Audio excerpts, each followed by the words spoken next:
Shalom, selamat pagi jemaat dikasih Tuhan. Kita berjumpa lagi dalam Renungan Pagi. Hari ini hari Minggu, jangan lupa beri waktu yang terbaik untuk kita beribadah kepada Tuhan. Ya, mari sebelumnya pagi ini saya mengajak kita semua untuk bersama-sama merenungkan firman Tuhan. Supaya dengan kebenaran firman Tuhan, iman kita akan dibangun, kita akan diteguhkan dan dikuatkan. Ya, firman Tuhan adalah kebenaran yang akan memerdekakan hidup kita. Kita percaya firman Tuhan menjadi pedoman bagi hidup, menjadi penerang bahkan yang akan menuntun akan setiap langkah hidup kita. Mari jemaat dikasih Tuhan, sebelum kita merenungkan firman Tuhan, saya mengajak kita berdoa terlebih dahulu. Bapa di surga, pagi hari ini kami datang ke hadirat-Mu. Kami sungguh mengucap syukur atas segala kebaikan-Mu, atas waktu dan kesempatan yang Tuhan beri bagi kami. Dan kami sungguh bersyukur juga atas begitu besar kasih setia, berkat-berkat-Mu, perlindungan, penyertaan, bahkan pertolongan-Mu dalam hidup kami. Terima kasih ya Tuhan. Pagi hari ini kami mau merenungkan firman-Mu. Mari Tuhan, Kau yang singkapkan dan nyatakan kebenaran firman-Mu. Roh Kudus, urapilah kami ya Tuhan, buat kami bisa menangkap rema yang dari Tuhan, dan buat kami mengerti serta menghidupi, melakukan kebenaran firman Tuhan di dalam hidup kami. Terima kasih ya Tuhan. Di dalam nama Tuhan Yesus kami bersyukur dan berdoa. Amin. Mari jemaat dikasih Tuhan, bersama-sama kita buka Alkitab kita. Kita akan buka dalam kitab Yosua 24 ayat 15 dan 16. Saya bacakan. Tetapi jika kamu anggap tidak baik untuk beribadah kepada Tuhan, pilihlah pada hari ini kepada siapa kamu akan beribadah. Allah yang kepadanya nenek moyangmu beribadah di seberang sungai Efrat, atau Allah orang Amori yang negerinya kamu diami ini? Tetapi aku dan seisi rumahku, kami akan beribadah kepada Tuhan. Lalu bangsa itu menjawab, jauhkanlah daripada kami meninggalkan Tuhan untuk beribadah kepada Allah lain. Jemaat dikasih Tuhan, Yosua, dia menyatakan sikapnya, pernyataan imannya, bahwa dia dan seisi rumahnya bertekad untuk beribadah kepada Tuhan. Sekalipun dia tawarkan kepada bangsa itu, kepada siapa kamu mau beribadah kalau tidak beribadah kepada ada Israel? Ayo, sebetulnya gini loh, ayo beribadah kepada Tuhan. Tapi kalau kamu nggak mau, kepada siapa kamu ibadah? Gitu loh. Ini bahasa saya ini. Ya, kepada siapa kamu beribadah? Allah. Ya, Allah nenek moyangmu yang selama ini nggak bisa berbuat apa-apa gitu ya. Artinya yang disampaikan kepada Yosua kepada bangsa itu adalah Allah-Allah yang lain yang tidak berkuasa itu. Bahkan Allah orang Amori yang negerinya didiami, yang kita diami. Artinya Allah orang Amori sudah tidak berkuasa lagi itu. Karena lebih lagi berkuasa adalah Allah yang hidup, Tuhan Allah Israel ini. Nah artinya apa? Mereka mau istilah Jawa itu menunjukkan kepada mereka. Ngelehke gitu. Gimana ya bahasanya ya. Hei, ayo beribadah kepada Tuhan. Kalau nggak mau, kalau kamu anggap nggak baik beribadah kepada Tuhan, pilihin kepada siapa kamu mau ibadah gitu loh. Ya, tetapi ketahui aku dan seisi rumahku akan beribadah kepada Tuhan. Nah, inilah ya satu sikap yang tegas. Mungkin bangsa itu mungkin juga ada orang-orang yang ragu dan bingung.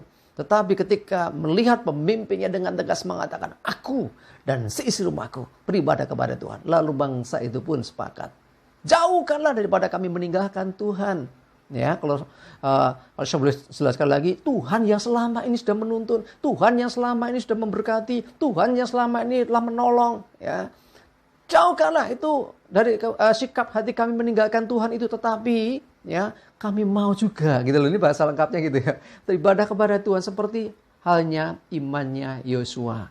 Jemaat dikasih Tuhan, mari saya mengajak kita semua buat ketetapan hati, beribadah kepada Tuhan. Mungkin saudara tidak beribadah kepada Allah yang lain, tetapi ada ilah-ilah yang lain. Ya, itu bisa hobi kita, itu bisa pekerjaan kita, itu bisa orang bilang kelangenan kita. Oh, itu bisa hal-hal yang lain. bahkan kekayaan kita, sehingga kita mulai tidak setia kepada Tuhan, mulai sibuk dengan berkat-berkat itu, sehingga akhirnya kita tidak beribadah kepada Tuhan. Inilah yang tidak boleh terjadi. Ya, hari ini yuk memiliki ketetapan hati seperti Yosua. Aku dan seisi rumahku. Ya, cek di isi rumah kita masing-masing, adakah yang belum beribadah kepada Tuhan? Kalau belum, atau kalau ada yang belum, ayo mulai doakan mereka, ya, supaya mereka juga dijamah Tuhan dan mereka bisa beribadah bersama-sama dengan kita kepada Tuhan Yesus. Ya, kenalkan kasih Yesus kepada mereka. Ya, memiliki ketetapan dan sikap hati yang jelas. Aku dan seisi rumahku akan beribadah kepada Tuhan, bukan kepada yang lain. Nah, sikap seperti inilah yang harus kita miliki. Ya, apalagi kita semua ini adalah orang-orang yang diselamatkan. Pastikan tidak berhenti kepada diri kita. Minimal, mulai dulu dari lingkup terkecil, keluarga kita. Ya, aku dan seisi rumahku. Masih adakah orang tua kita? Masih adakah anak kita? Masih adakah saudara kita? Mungkin Bude, Pak De yang tinggal bersama-sama dengan kita, yang belum beribadah kepada Tuhan. Mari mulai sekarang doakan mereka. Ya, supaya pada waktunya mereka pun akan beribadah kepada Tuhan dan mereka mengenal Tuhan Yesus dan mereka diselamatkan sehingga bisa bersama-sama dengan kita beribadah kepada Tuhan. Kerinduan kita tentunya bahwa hidup kita ini boleh menjadi terang bagi mereka yang belum mengenal Tuhan. Tidak usah jauh-jauh, mulai dari lingkup terdekat, yaitu keluarga atau rumah kita, siapapun yang ada di dalamnya. Bangsa itu dengan tegas menjawab juga bahwa jauhkanlah daripada kami meninggalkan Tuhan untuk beribadah kepada Allah lain. Bangsa itu pun akhirnya memiliki sikap hati yang sama dengan Yosua. Mereka sepakat, kami enggak mau meninggalkan Tuhan. Kami enggak mau meninggalkan Tuhan dan beribadah kepada Allah lain. Kami juga mau beribadah kepada Tuhan yang telah menyelamatkan kami, yang telah menuntun kami, yang telah memberkati kami selama ini. Ya, mulai dari diri kita masing-masing. Dengan ketegasan sikap hati yang jelas, aku mau beribadah kepada Tuhan. Lalu seisi rumahku pun akan kubawa bersama-sama beribadah kepada Tuhan. Harusnya demikian. Kita awal dari diri kita masing-masing. Mari, ini hari Minggu, jangan lupa hari ini beribadah ya. Bukan hanya statement, aku mau beribadah kepada Tuhan. Tapi betul-betul, mari saya mengingatkan dan mengajak kita semua hari ini beribadah kepada Tuhan. Ajak serta keluargamu supaya mereka juga beribadah dan menyembah kepada Tuhan. Amin, kita berdoa. Tuhan, terima kasih, kami bersyukur Tuhan bahwa Engkau memberikan anugerah keselamatan bagi hidup kami. Biarlah kami dan seisi rumah kami, keluarga kami boleh bersama-sama beribadah kepada-Mu ya Tuhan. Amba berdoa saat ini, kalau mungkin ada anggota keluarga kami yang belum mengenal Tuhan, yang belum beribadah kepada Tuhan Yesus, biarlah ada jamahan dan kasih Tuhan. Kami rindu mereka juga Tuhan.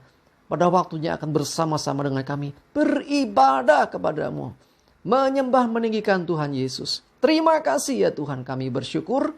Berdoa menyerahkan hari ini segala aktivitas ibadah kami dan juga pelayanan kami dalam tuntunan penyertaan-Mu. Dijauhkan celaka mara bahaya, damai sejahtera, sukacita dan berkat-berkat Tuhan selalu menyertai kami.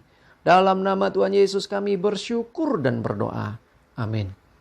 Mari jemaat dikasih Tuhan, selalu semangat, maju terus dalam iman dan pengharapan. Sekali lagi saya mengajak kita semua, jangan lupa beribadah hari ini. Tuhan Yesus memberkati.